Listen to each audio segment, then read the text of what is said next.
Hi everybody, welcome to Chelsea Groton Bank's Facebook video. Today we're going to be doing some stuff for kids. We're going to be talking about saving for grades 3 through 5.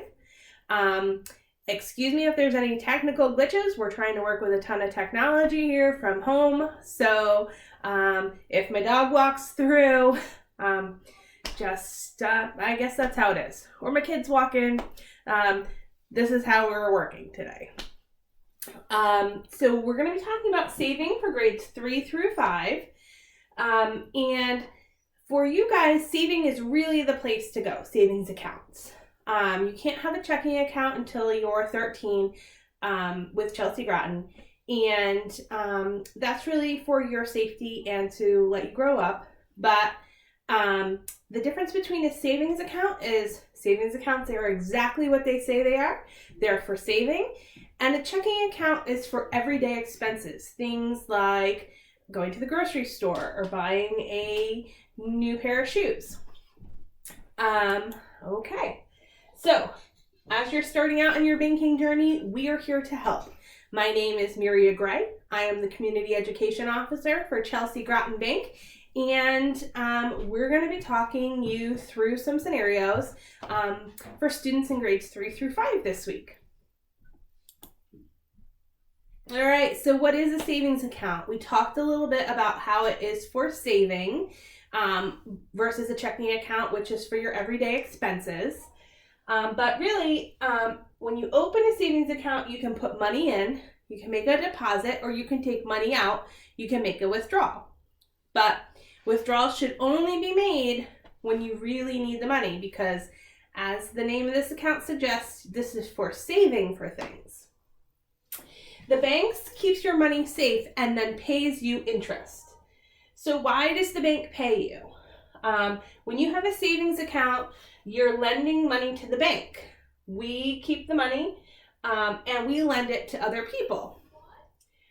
They pay the money back to the bank with interest, and the bank gives you a small amount of the money that we make. That being said, you always have access to the money that you put into the bank. Even though we're lending it out to other people, that doesn't necessarily mean that your money is not there. Your money is always there, and you can come take it out whenever you want. We're not physically turning around and giving that money to somebody else. A customer deposits money into a savings account at the bank. The bank keeps the money safe in a vault, and most of you guys think that we have millions of dollars in the vaults behind our teller lines, but that's not true. We ship the majority of our money out to a much safer bank to keep it for you, and we keep a digital log of how much money we as the bank owe you, and you can come get that money out.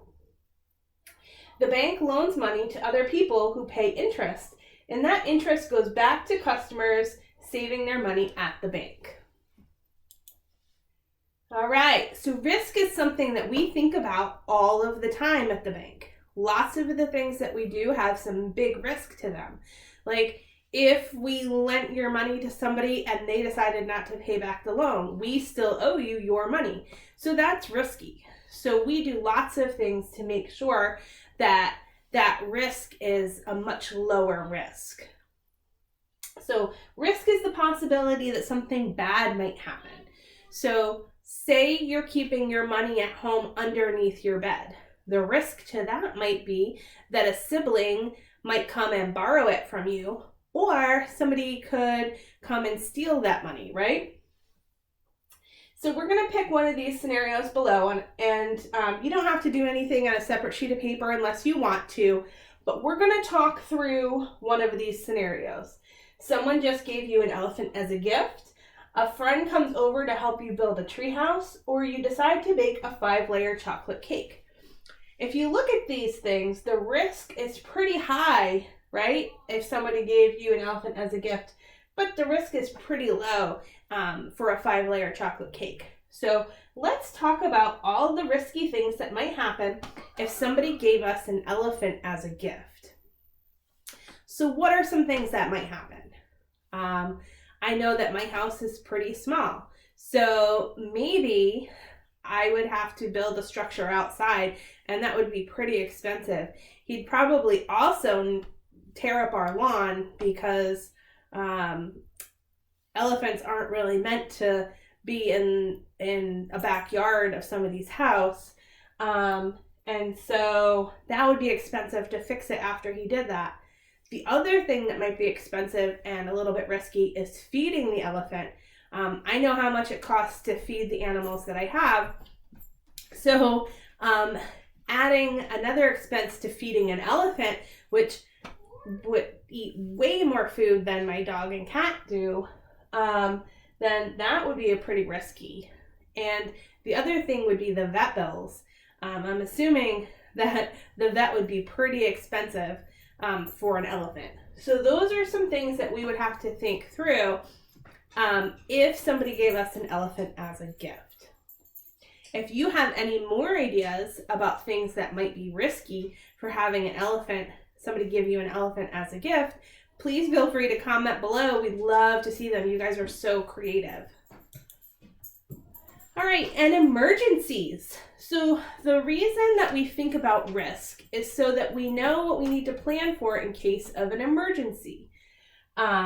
Risks carry the potential to cost people time, effort, and money, and why it's so important to save for an emergency. So, bad news, our pet elephant just ate the cake we baked and then sat on our brand new treehouse, and that's going to cost us a lot of money. So what are our expenses? Okay, so let's think through what our expenses might be. So our elephant just sat on our treehouse, so we would probably have to build a new treehouse, so that would be pretty expensive. It's also eaten our cake. I'm sorry. It's also eaten our cake, and while that's not really an expensive thing, we would have to make a new one, so that does have some expense to it. And I don't know about elephants really, but if they ate a chocolate cake and sat on our treehouse, we might have to call the vet because he might need some medical attention after that. He probably has splinters in his backside, and his tummy might be upset from the cake. So these are some things that we would have to think through, and that's going to cost us. If we had a savings account that we'd been saving money in, we'd have the money to be able to replace the treehouse and the cake and take our elephant to the vet. But if we didn't, those expenses, taking our elephant to the vet, might still have to happen right away. And so that would take away from things that we need to spend regularly, like our groceries and our bills, which could make us in a bad position, and we might not be able to rebuild our treehouse again for a long time until we saved up the money. Real life emergencies happen all of the time. We are actually in a spot right now where real life emergencies are happening for people currently. And so it's things like unplanned hospital stays, sick or injured pets, if our washing machine breaks, or a loss of a job. So oftentimes we can't save for all of these things.